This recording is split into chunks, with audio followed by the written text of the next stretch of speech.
Today is November 12th, 2023. Today, Russia should be running dry on missiles and attack drones.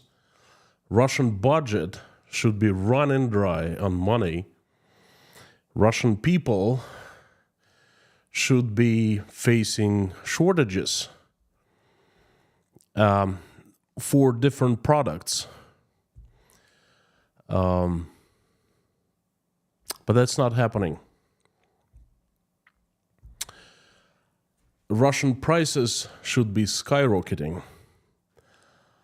Yet today, on November 12th of 2023, plenty of Russian missiles and drones strike Ukraine every single night, cowardly, under the veil of darkness, but plenty strike every single night.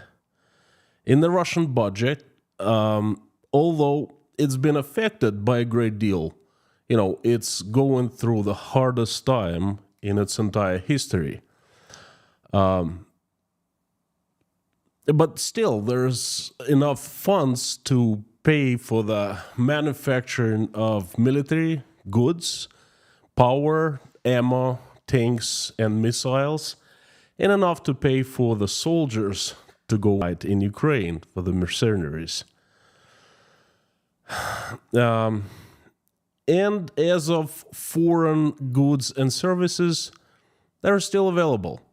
They can be bought in Russia. Latest iPhones, Coca-Cola, BMWs, Nike shoes, they can be still bought in Russia, Why? Why? It's not supposed to be like that. It's November 12th, 2023. It's month number 20 of the unprecedented international sanctions in the entire history of humankind, not just in the history of Russia. At this point, Russia should be laying on the ocean's bottom and big crabs should be tearing it apart without any signs of life, breathless. What is helping Russia to stay afloat these days? What is really going on? It's sinking, slowly, but surely, but slowly. Slower than most have thought, myself included. In today's stream, let's try to find out what is helping Russia to circumvent the sanctions and when Russia will finally sink. Let's find out. Howdy, everyone. My name is Konstantin. Welcome to Inside Russia, where usual Russia is explained by the unusual Russian. No lies, BS, or propaganda here. Truth, common sense, and logic only, and some emotions too, because I am a human being. Well, first things first, what are sanctions? Let's start from the basics, so to speak. It's very plain and simple. In today's international community, the sanctions, and they can be different kinds of sanctions, economic, military, personal, different kinds. The sanctions are a way to somehow pressure and influence and punish a country that disregards the international law. And that's it, plain and simple. Russia cowardly attacked Ukraine. It invaded its neighbor. And the international community, to much surprise of most Russian politicians led by Vladimir Putin, reacted instantly. The Russian politicians had not expected that. It has started imposing different sanctions, and the process still continues. Russia recently grossly disregarded the international law, and therefore it's become the most sanctioned country in the human history, as I said. In the first days of the invasion, it seemed that Russian industry, including military industry, would be left without critically important foreign-made components, electronics, etc. It seemed that it would lose a great deal of export revenues, due to ban on selling its oil and gas overseas.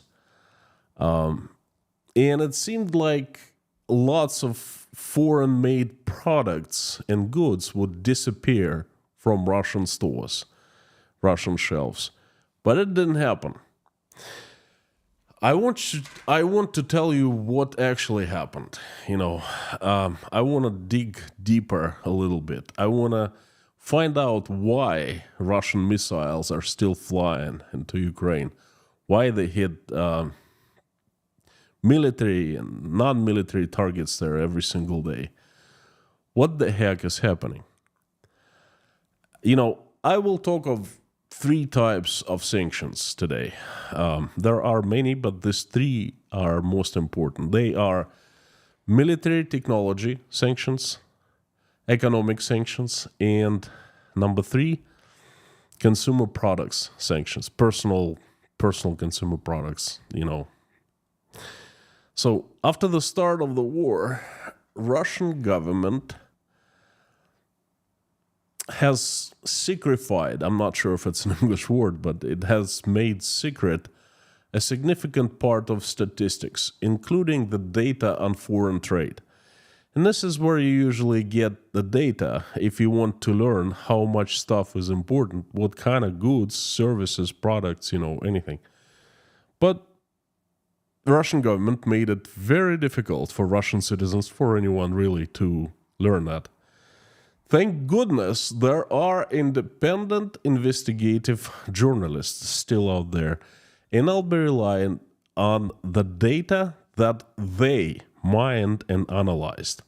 Unfortunately, due to current Russian laws, if I mention their names or the names of their media, I put myself under direct threat from the KGB. I'm not going to do that, but I want to stress that I will be relying heavily on the data that someone else has dug out. Please know that. Despite such, despite lots of data unavailable, when there is a will, there is a way, so to speak. The sanctions are very different. They vary. Some are more psychological than real and not that significant. For example, dog owners from Russia have been banned to participate in some international dog competitions. To me, it's not that significant. And some sanctions are pretty darn serious and important. For example, a strict ban on selling Russia any computer chips and semiconductor that can be used in weapons manufacturing. That's pretty important. Like I said, there are three types of sanctions I'd like to talk about today, and I will start with the most significant, how do I say that? Most pressing, most horrific, I don't know. I will start with everything that concerns military technology. Anything that can be used to manufacture more weapons and missiles that kill more Ukrainians. You see, everything, and I mean everything, literally everything is that Russia uses to produce its weapons is foreign made and imported. Hey,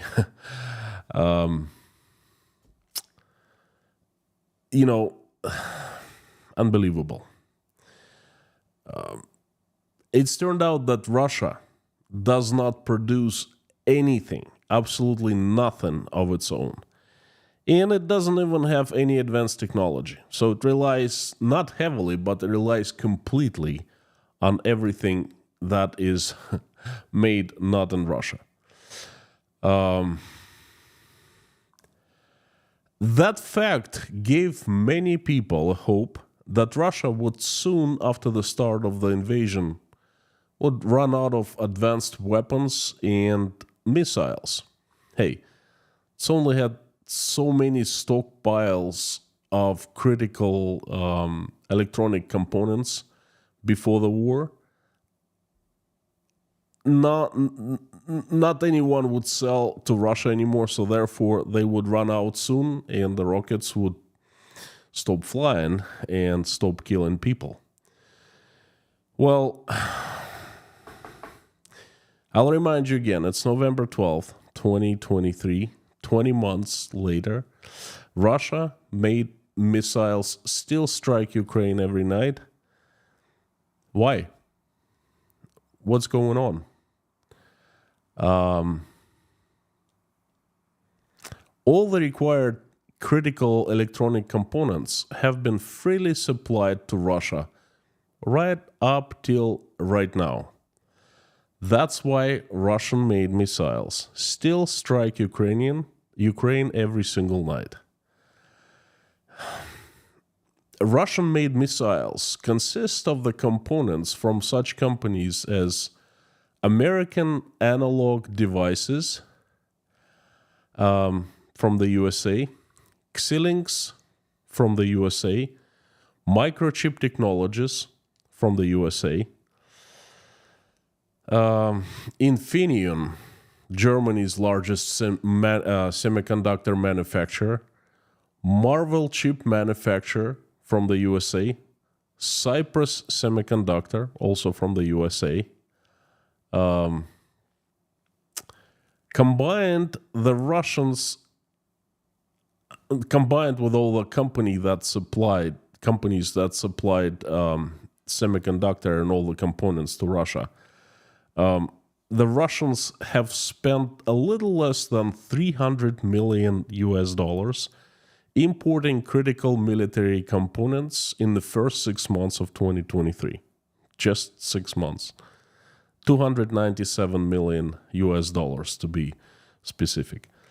On top of that, there are Intel and AMD very advanced microprocessors being imported into Russia. In 2023, these two companies have sold over $200 million worth of their products to Russia.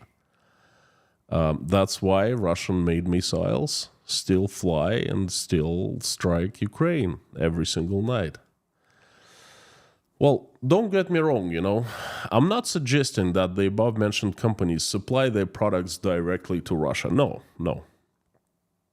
It's forbidden, and most, if not all companies that I just mentioned, they actually have morals and values, and they forbid to sell their products to Russia. But, they're simply tricked. Plain and simple. Almost all Western electronics are shipped to Russia via China and Hong Kong. For example, the top 3 largest suppliers of Intel components, now listen to this, Time Art International Limited, Union Tech Incorporated, and DEXP International Limited. All these companies are based in Hong Kong. Not just electronics are supplied in Russia, The sanctions concern hundreds of important positions that cannot be supplied to Russia, as they would be used in the military industry, in Russian military industry, such as machines, tools, industrial robots, and so forth. For example, Unimatic, OMV, and Arenstein have supplied their products to Russia, and this is what companies, that's exactly what they do. They produce the tools to make something military, different stuff. Again, these companies have supplied lots of their products in 2023 to Russia. Not directly. They cannot do that, and I highly doubt they would want to supply something to Russia. They supplied not knowingly through Hong Kong through Hong Kong companies. And then there are Chinese companies, such as Beijing Jianheng'an Technology Company Limited and Beijing Shangyaksanda Technology Company Limited. They are also massive exporters of Western technology into Russia. What the Western governments are doing right now is supplying so-called secondary sanctions to other countries, to the countries all over the world. And they are targeting just that. The secondary sanctions are aimed at the companies, just like the ones I mentioned, and at the individuals that help circumvent the sanctions. There are actions and the results are visible already. And I mean the results of the secondary sanctions.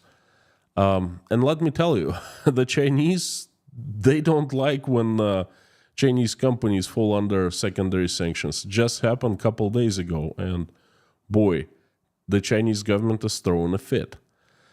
So the initial sanctions did not work almost at all, as military technology was still being supplied to Russia. But the Western governments started applying secondary sanctions, and they work, but they're working slowly. Sooner or later, the exporting of all the components, all the tools, all the machines used for military purposes will trickle down. The question that remains is when. Unfortunately, the longer it's happening, the more people die. We can't wait, And this is what's going on. This is how Russians circumvent the sanctions in the military technology department. Now, let's talk about Russia's economic foundation, oil exports. Oil and gas exports are Russia's bread makers, and, especially oil exports. Because of simply huge amounts of oil that Russia has been exporting for decades now. Oil sold overseas, there's money to spend on anything, including the war. No oil exported overseas, no money to pay for anything. That's how it works in Russia, plain and simple. So what's going on in that department? How's exporting of natural resources, particularly oil and natural gas? Well, there's trouble. Trouble not for Russia, I guess for Ukraine. First, last year was incredibly lucrative for Russian government due to the spike in oil prices. Just remember how much you were paying at the gas pump, let's say in March, in April, in May of 2022. A lot. And I mean a lot. There was panic in the global markets, and panic is not good for prices. The prices spiked. And that was happening for quite some time. And guess what happened to Russia? It started raking in all that extra oil money. And it was going on all throughout the summer and the fall. And only in December of 2022 of last year, the EU imposed the complete ban on importing Russian oil. And, everyone else was set a price cap of $60 per barrel. It was introduced by the international community, by the USA, and it means that no one could pay more than $60 for Russian oil for a barrel. Otherwise, those would be punished. They would be sanctioned too. No shippers, no insurers, no importers. No one was allowed the price higher than $60. But Moscow found a way to circumvent the price cap.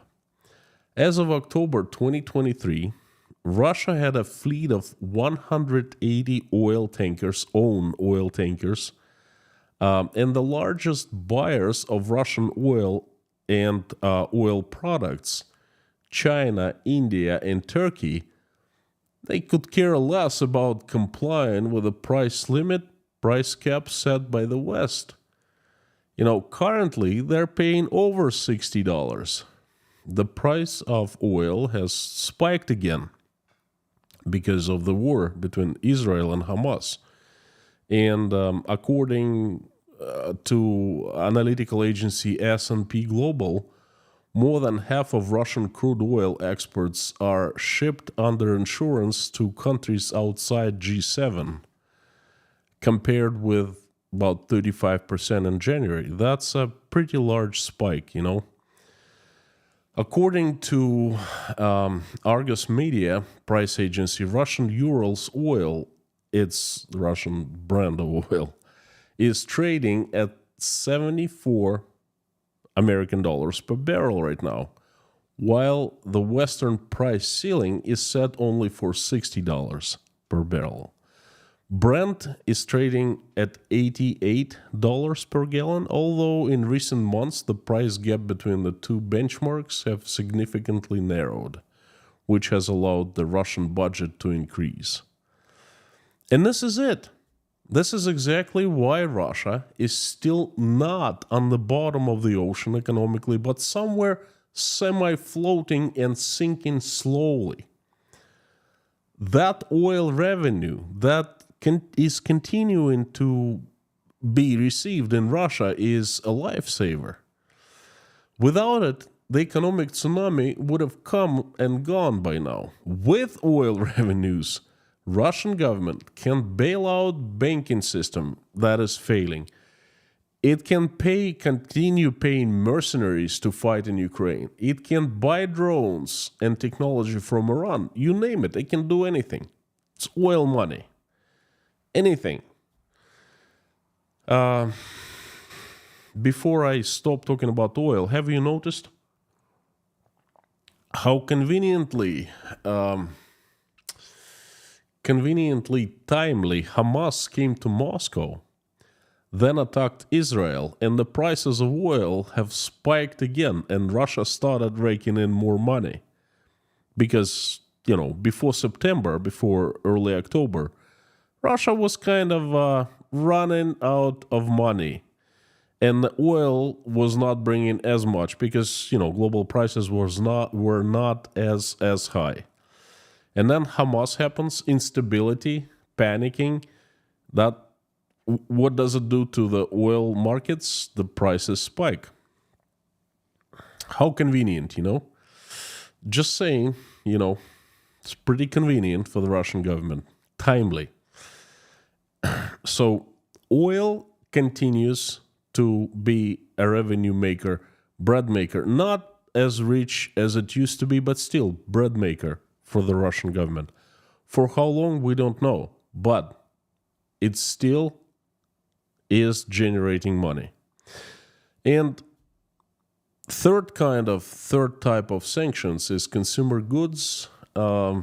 Shortages aren't happening either. What's happening is the prices are skyrocketing, okay?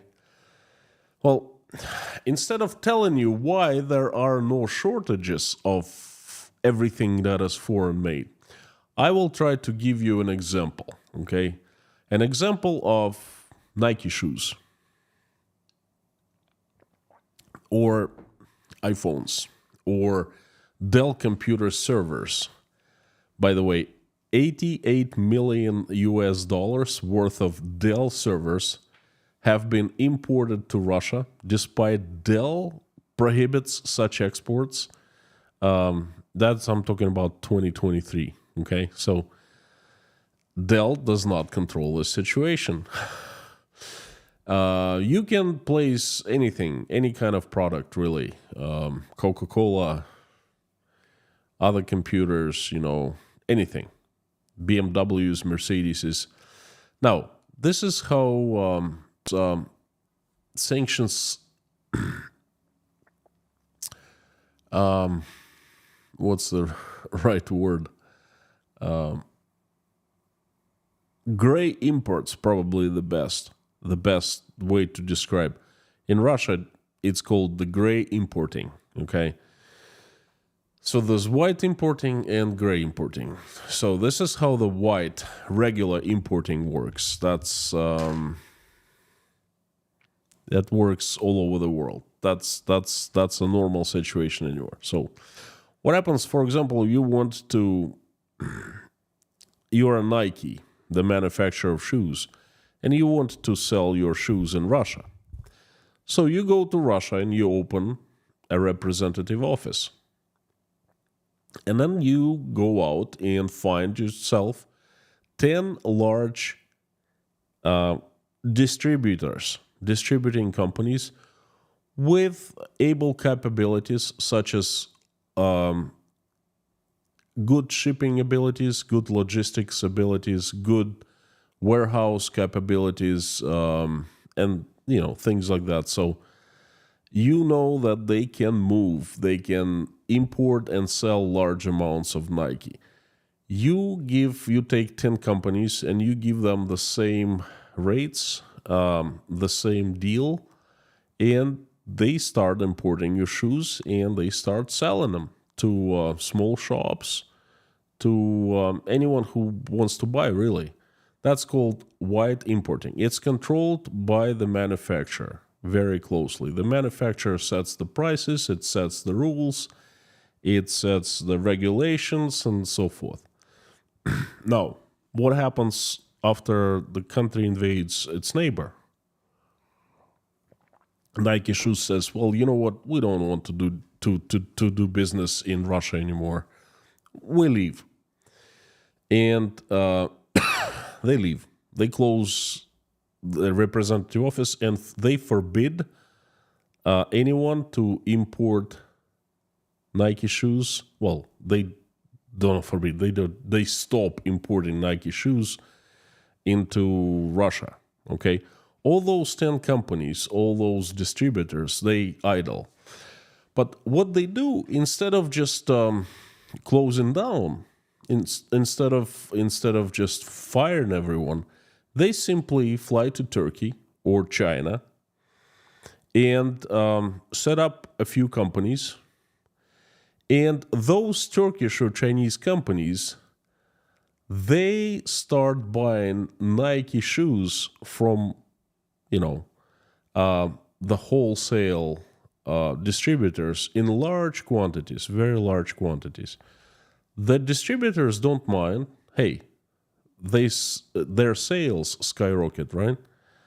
And this small shell companies, they simply create a chain of transportation, chain of logistics, I think it's called, and they bring Nike shoes, hundreds of thousands of them, through different countries, 3 or 4 countries. For example, they set up a shell company in Turkey and buy in large quantities.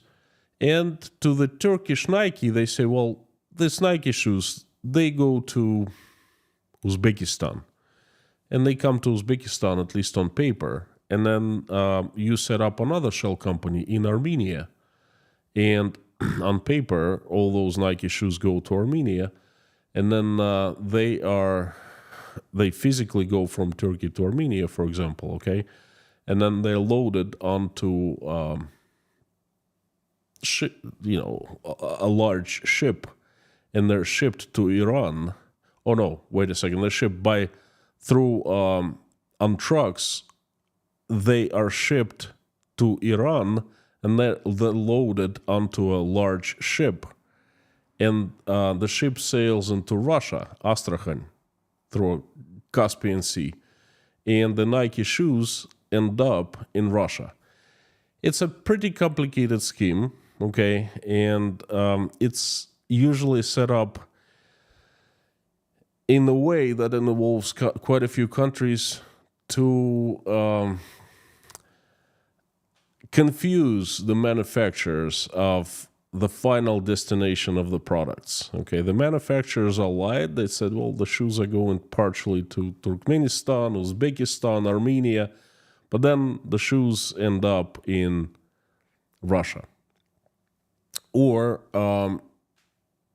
they can set up a shorter route but they will not buy directly from Nike Turkey, let's say, or Nike China, but they will buy from another shell company set up in Turkey that buys huge quantities of Nike shoes, and then it can sell to anyone, really, because it's, it buys, it pays for Nike shoes, and it owns them. The only difference is price. Usually to buy from Nike itself is cheaper. From large distributor, official distributor is cheaper than, set up a few companies and buy through them. And that's pretty much how the gray importing into Russia works. And everything, and I mean everything, is imported to Russia that way. Take BMWs. You don't need many of those. Right now, Russians don't have much money to buy BMWs, but still there's market for them, for brand new ones, of course. You buy a few BMWs, let's say 10 from Armenia, you buy 10 from Uzbekistan, you buy 10 from China, and then you ship them directly or through Georgia or through Iran, a route like that, straight into Russia. The only problem now is that the high-tech stuff, for example, cars, they do not get updates. They do not get service. But if it's not as complicated product as a car, let's say it's an iPhone, it doesn't really matter. You bought iPhone directly from Apple a couple years ago, or you're buying it through some guy setting up a company in Turkey, buying a bunch of Apple iPhones there and bringing them to Russia. So you don't buy them from Apple, but it doesn't matter. The phone works fine, as if you bought it from Apple directly. So this is how the gray importing works, and this is why there is no shortages of anything in the Russian stores. You can still buy pretty much everything. The only difference is the price, because to buy directly from a manufacturer is always much less money. It costs so much less. It's cheaper. To set up a bunch of shell companies involves lots of costs. So by the time a product lands in Russia, it costs much more. Okay, so therefore prices continue skyrocketing.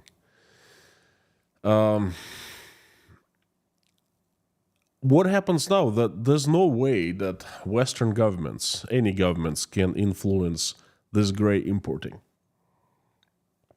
But guess what? The manufacturers can. Compared to last year, the secondary sanctions actually start working slowly but surely. But they don't come from the governments, they come from the manufacturers.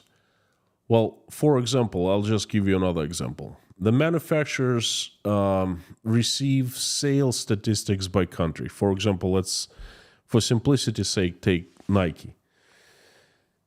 Suddenly, people at the headquarters in the USA, they look at the numbers and they see that the sales of Nike shoes in Turkey have doubled or quadrupled or, went up by 10 times.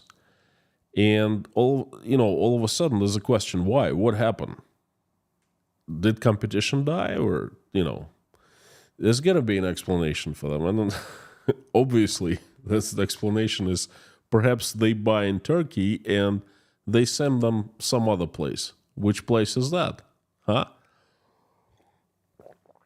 So then Nike shoes, seeing such sales anomaly, and they set limit to Turkey. They say, okay, we're not going to let any more than a number of shoes that were sold 2 years ago be sold in Turkey. And this is how they fight this gray importing, okay? They are breaking the chain, not directly, but through distributors, Okay, and this is necessary then to find another country for transshipment of cargo, for a new trade route, a new country that would buy more stuff.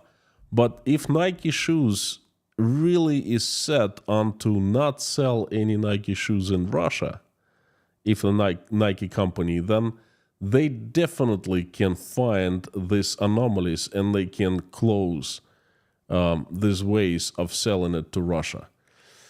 The only way how Russians can get their hands on Nike shoes is the same way we were able to buy them in the USSR. On the black market, a tourist goes to Thailand, for example, or Turkey for vacation and goes to a store there and buys a couple, pairs of Nike shoes, brings with her and resells in Russia. But that's not industrial scale. This is nothing. This is peanuts, okay? So I call it manufacturer's export control. And we start seeing such manufacturing export control happening. The first company, the pioneer, was DuPont. It imposed sanctions on Russia right after the start of the war, right after Russia started bombing Ukraine, literally within days. And they started watching the markets, their sales numbers closely. Okay, and they started fighting. I think there's a task force in this company that is monitoring the sales and looking for ways of their products to make it to Russia, and then they cut such ways. And a lot more companies have been following. I am absolutely convinced that the international sanctions against Russia are working. I get that confidence from 100 of sources, and I constantly collect them and analyze all kinds of data. And I'm aware of most of current news, what's happening in Russia. That's worthy of attention. The sanctions are working. Again, I'm convinced. Only they're working slow, much slower than they were intended to work. And Russia is sinking slower than previously thought. But it is sinking. Folks, make no mistake about it. It is sinking. Sooner or later, the country will be forced to change.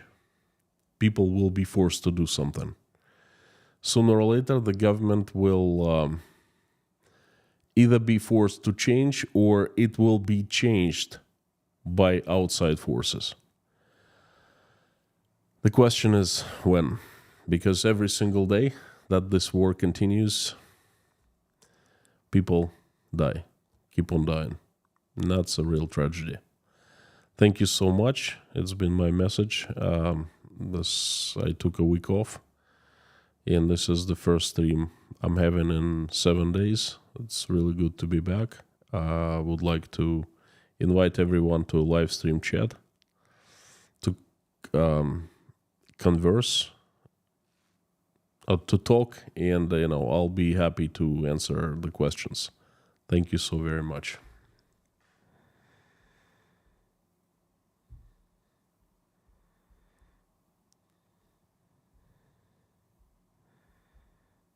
Let me turn the live stream chat on.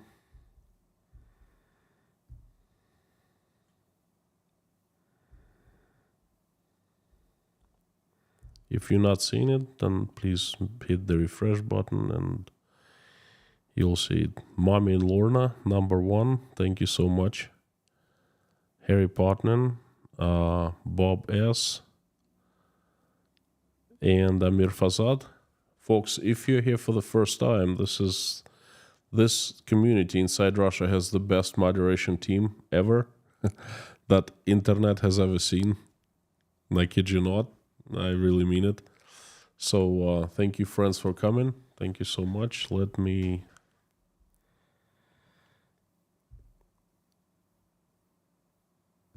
make the chat look a little bigger so I see it easier.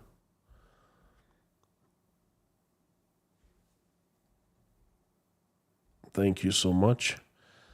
Well, I'd like to start with that I missed everyone. I missed streaming. I missed talking to you. I missed the live stream chats because this is my best favorite part of any chat. I love it. Absolutely love it. So thank you so much. I'm back to the normal schedule, still discussing the time. Whether there will be 1 hour change or not, I don't know, can't tell you. Because time changed everywhere except for Russia and Uzbekistan.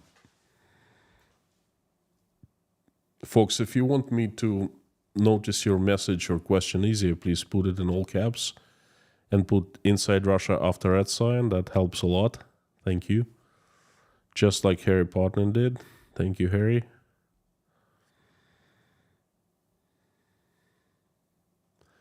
And howdy, everyone. Fantastic to see you. I missed you again. It's good to be back. Thank you, Jeffrey. Thank you so much. Sam K. Again, I'm looking at the comments in caps and highlighted in orange. Just Terry. Atomic Electron. Howdy, friends. Arbeck 820. Frank in Texas. Howdy.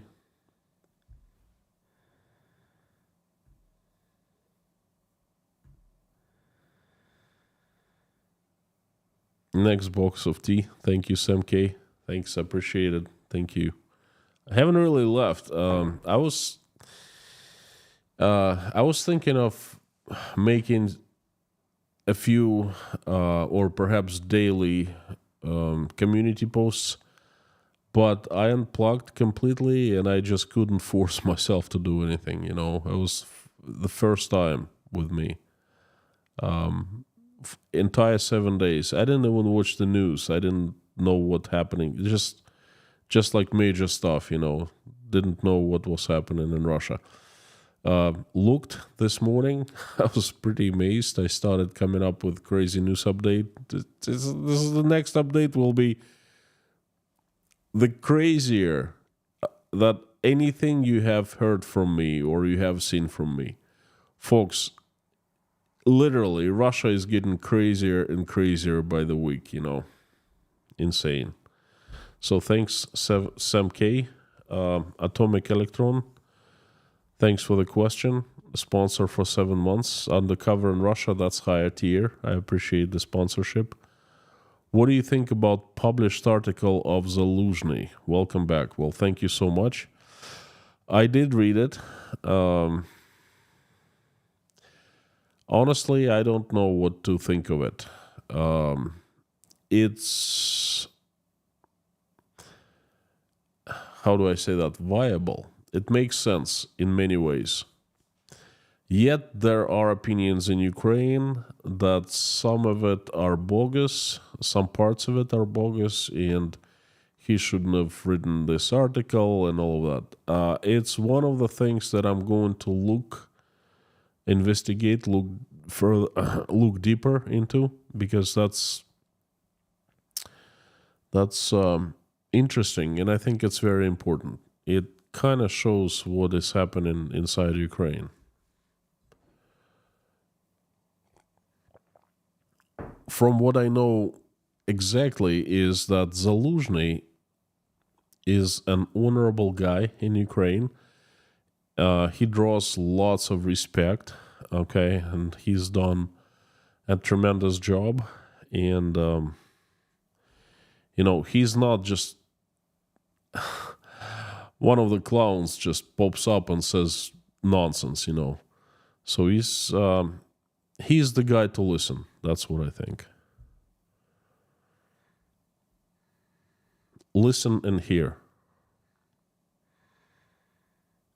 Andrew Hodson from South Africa, as usual. Thank you. Nottingham, England. Marie, great to see you. Adam H. How are salaries now and before 2022? I heard from my friend that salaries have increased very well in Russia. Ophthalmologist, 15,000 euro in private clinic. Good question. Good question. Adnan, salaries have increased in the past, I would say not in 20 months, but in the past 12 months. What happened last September and October is millions of Russians left Russia. Very few people who left are blue collar. Most are professionals, engineers, attorneys, tons of doctors, IT professionals, construction professionals, tons of guys I know personally.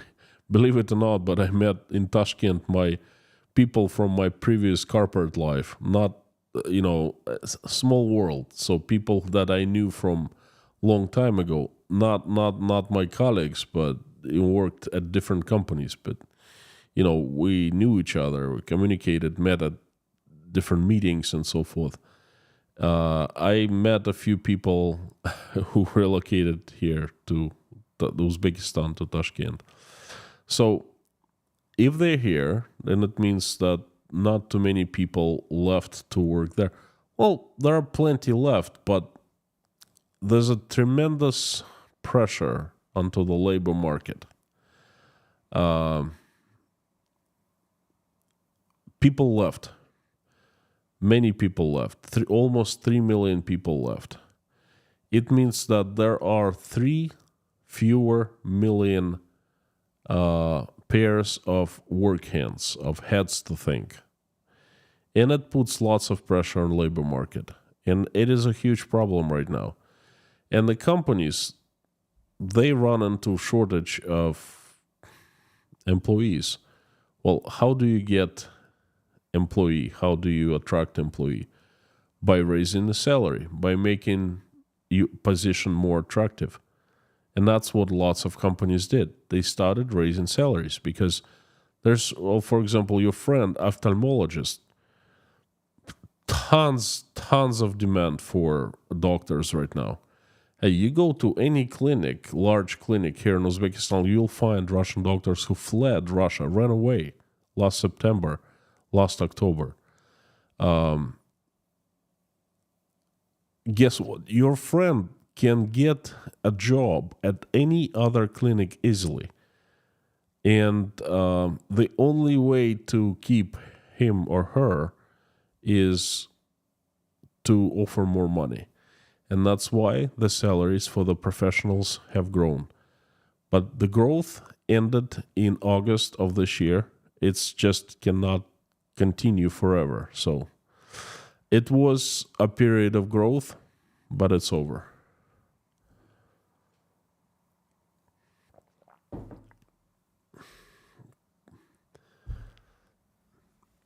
I will talk about this topic in one of the upcoming streams because I'm going to be talking more about the economy, and that's actually a very interesting situation, very unique in Russia because no other country has been under so many sanctions. Not even Iran. Iran is around 6,000 sanctions, and Russia is around 16,000 sanctions. So not even Iran stays right next to Russia in terms of being sanctioned. KG1, thank you so much. Are Western goods openly on sale in Russian stores, and is industrial manufacturing mainly on war footing now? The Western goods were openly on sale in Russian stores, and they are still openly on sale at Russian stores. I don't know, take Coca-Cola. Coca-Cola left Russia. Obviously, it does not support the war, does not, pay taxes in Russia anymore. And the properties, it was either seized or sold for pennies on dollar. There were quite a few bottling companies that belonged to Coca-Cola. They must have sold them for pennies on dollar. And now Coca-Cola is called Dobry Cola, okay, and it tastes somewhat. I tried it. It tastes somewhat similar, almost similar to real Coke. But you can also buy real Coca-Cola. It costs more, and it's sold right next to Dobry Cola. It's just real Coca-Cola is imported from Turkey. A company is set there, a trading company. They buy Coca-Cola from a bottling plant and ships straight into Russia and resells. That's how it works. So all goods are openly on sale. It's just they cost so much more now. Is industrial manufacturing mainly on a war footing now? Very little of industrial manufacturing. The war economy, the war industry is, it's always been a closed, sort of closed, closed world, so to speak, okay?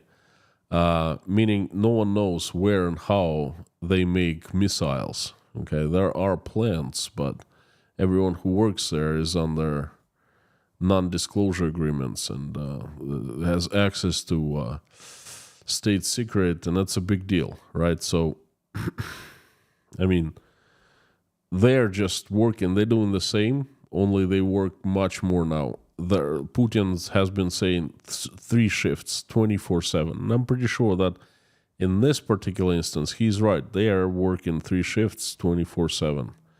Unfortunately, everything else is pretty much same,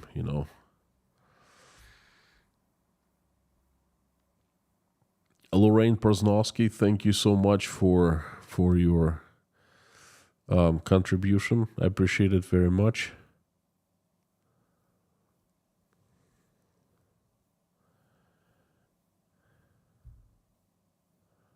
Jukes D, thank you. Blessing, have a cup on me. Thank you so much. I will do that. Dirk, good to see you. A sponsor for 16 months deep inside Russia. Dirk is... thanks for letting me know. Dirk is one of the very few viewers of Inside Russia. Inside Russia was called differently. It was called Letters to King back then, and Dirk was, without failure, was present at every video in the comments and at every live stream when I started live streaming, because it happened later after the, I think I was 1 year into the channel. So it had been 1 year before the live streaming began. So thank you, Dirk. Thanks. I appreciate you having here. No, appreciate you being here, not having you here. It's been a long day. Mama 2 boys' birthday today. Missed a couple super chats. It's just Lorna, thanks for the heads up. I will address them. It's taking me a little longer to answer because their questions are complicated. Well, Mama 2 boys,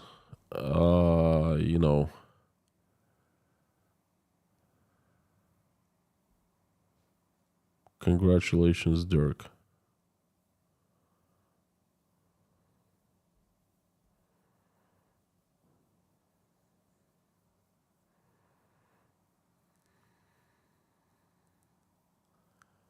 Anyway, do you know what happens when someone's birthday? I warn everyone to cover up ears because I sing happy birthday song and I sing so badly then sometimes I break people's ears. Happened a couple times, So I'm about to do that. I'm giving you heads up. Let's do it. And you sing along with me. Happy birthday to you. Happy birthday to you. Happy birthday, dear mama, two boys. Happy birthday to you. Wishing you many happy returns of the day, good health, lots of wealth, and all the best. Happy birthday. Thanks for being such a great part of Inside Russia community.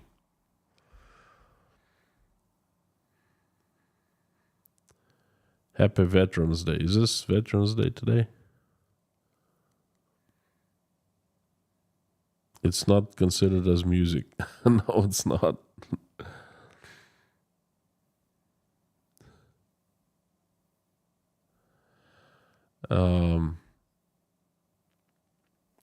Michael, thank you so much. Vacation, I call it unplug.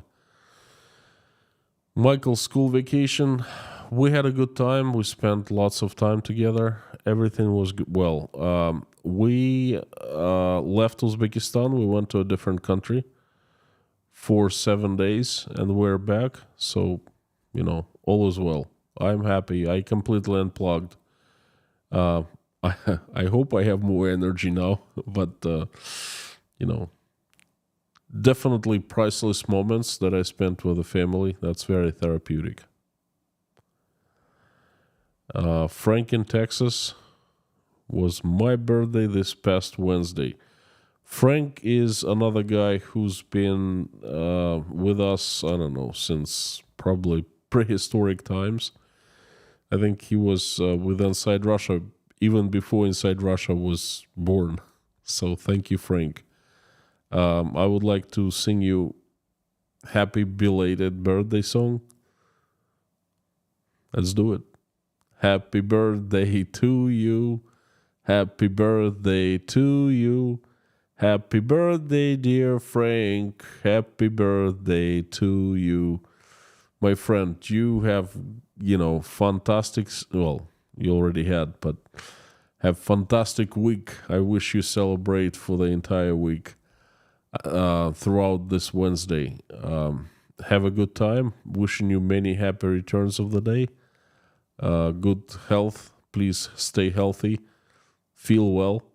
In Russia, they say, as long as you're healthy, everything else will be attracted to you. So have lots of people who love you around you and surround you, and have lots of reasons to smile and be happy. Congratulations. Happy birthday.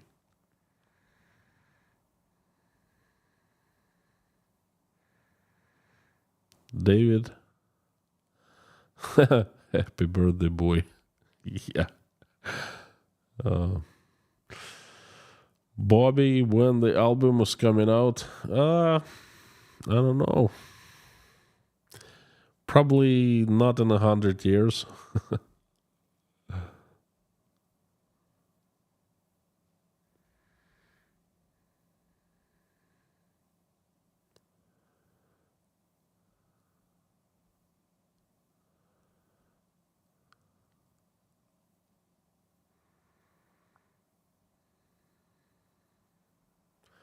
I'm sorry, friends. I don't get it. Everyone says congratulations, Dirk.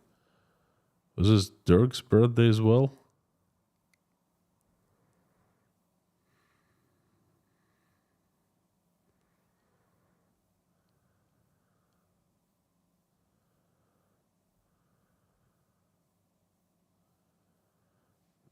I'm all confused.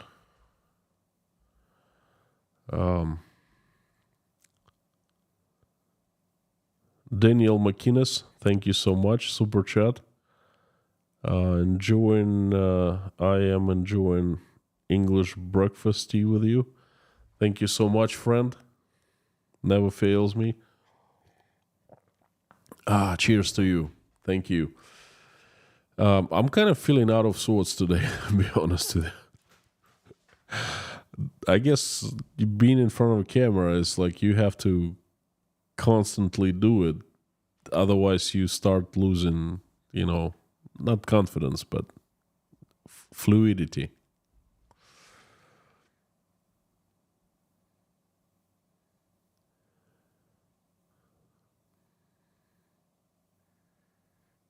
I think I'm all set. I'm all caught up on live streams. Oi, not on live streams, on super chats.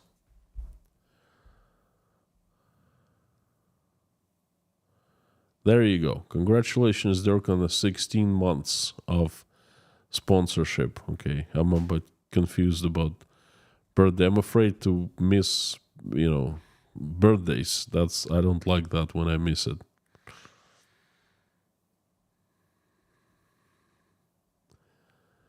He will get your mojo back. That's not. I haven't lost my mojo. I don't know. Missing Dave's trains. That's true.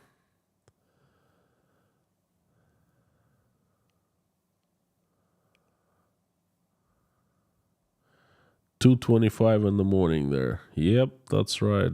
2:25 in the morning. Back to the old good times. Started streaming at 1 a.m. Carthago de Lenda Est. Yes, thank you, Jonathan. Thank you, Richard. Thank you so much.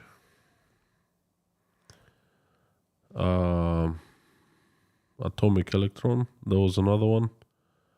What do you think? Okay, sorry about that. What do you think? Chistikov's death, accident, assassination? If so, by who? Thanks again. Look, I can give you my opinion on the paper and the article that Zaluzhny wrote, but I mean, how would I know if it was assassination or negligence, as they say? I don't know. This is a very strange situation. It doesn't look like the guy of that caliber, okay, that experience would bring home a grenade and play with it and blow himself up. Doesn't make any sense, okay? So something concerning there. But who, why, how, I don't know.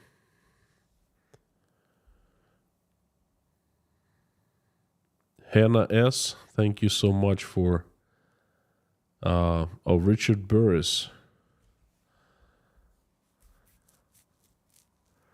Thanks for sponsoring Hannah.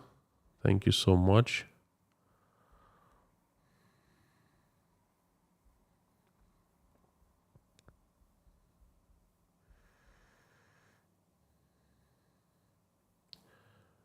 Joe's Rames, who, me?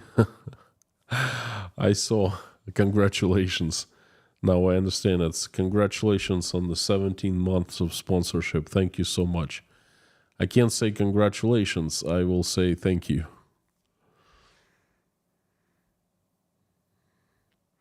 How longer can the Russian people afford this war tax? Palvier? Flex, unfortunately, for a long time, I believe. Well, you see, no one is asking them if they can afford this tax or not. No one asked Russian people if they wanted to be mobilized, okay? No one asked the men. No one asked their wives, the women. There's a new thing in Russia going on right now. Those who were mobilized over a year ago, they've been at the front lines without rotation, without vacations, without anything. Leave, like annual leave or, this time off the front lines in a year, and no one is going to let them go, at least for a vacation. No one is going to commission them. And the wives, they start rebelling. They start going to the streets and making demonstrations. They started getting arrested. More on that is coming. So no one asked them, and no one cares about them. They could care less about these people. So in Russia, they will be able to afford for as long as they're told they need to afford this tax. Frank, thank you so much for sponsoring 5 people. I enjoyed your videos, pretty funny. Thank you. Folks, I'm going to wrap it up today. There'll be a message tomorrow as usual. I'm back to my normal schedule, which is every day, stream every day. Friday, there is a crazy news update, which I want to do this week, perhaps 2 of them. So many news, and a lot of them are crazy. Unbelievable. You're gonna love the crazy news updates that are coming. So anyway, I'm thinking of doing 2 this week.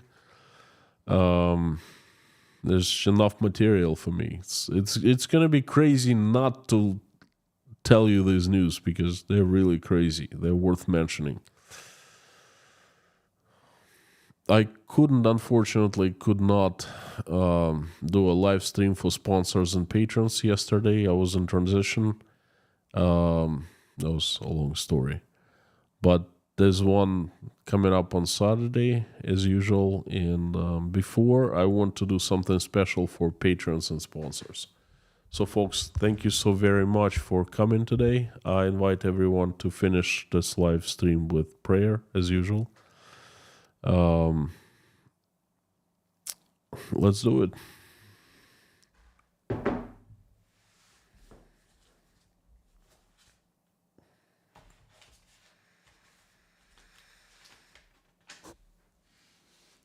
Hang on.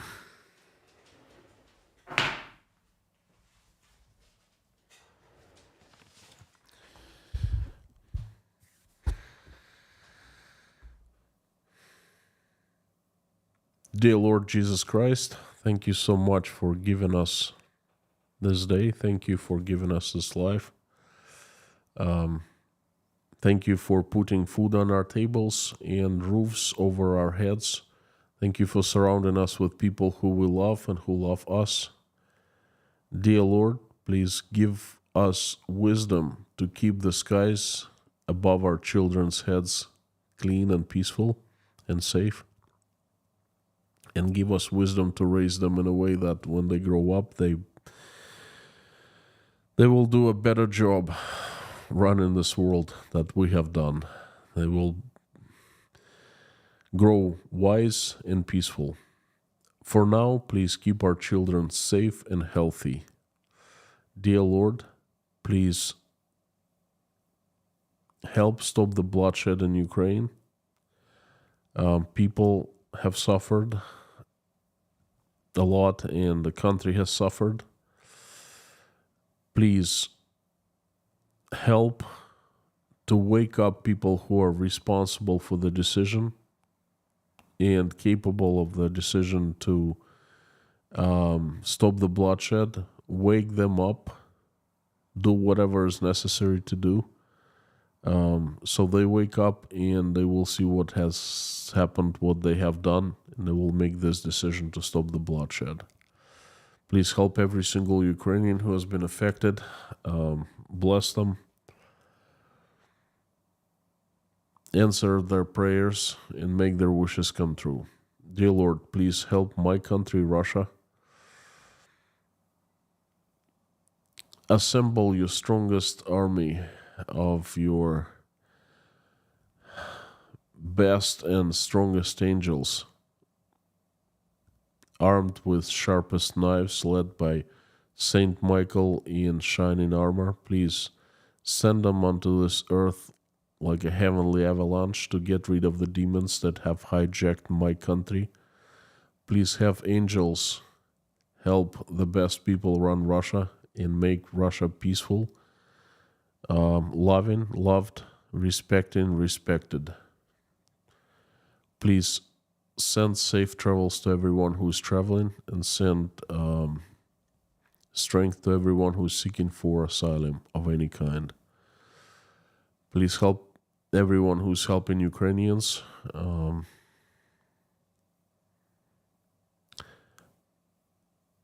Who open their doors, their wallets, their hearts for the Ukrainians. Please help single mothers who are raising their children and struggling, making ends meet. Please send help their way. Help all the hungry, the homeless, the jobless, the sick, the depressed, the ones who are losing faith. Please, the ones who are not feeling good about themselves, please surround them with your love and your warmth. Fill their hearts with your love so they feel it. They feel that you care. They feel that you love them. And they will feel better, much better about themselves and their lives. They will get up from their knees, stand tall, and will have a chance for a happy life. Thank you so much. Dear Lord, thank you for allow us to come together and form this community. Thanks for everyone who's praying along with me right now, or simply watching us pray. Please answer everyone's prayer, make everyone's wish come true. Thank you so much. Dear Lord, I would like to ask for a few people who need your help. They're Kyle's wife, Joseph Johnson, Rhonda McGillis, Heige Homestead, CB, Ann Larson's daughter Hannah, Morgan L., Terry Carter's former in-laws, T. Fall, Natalia's family,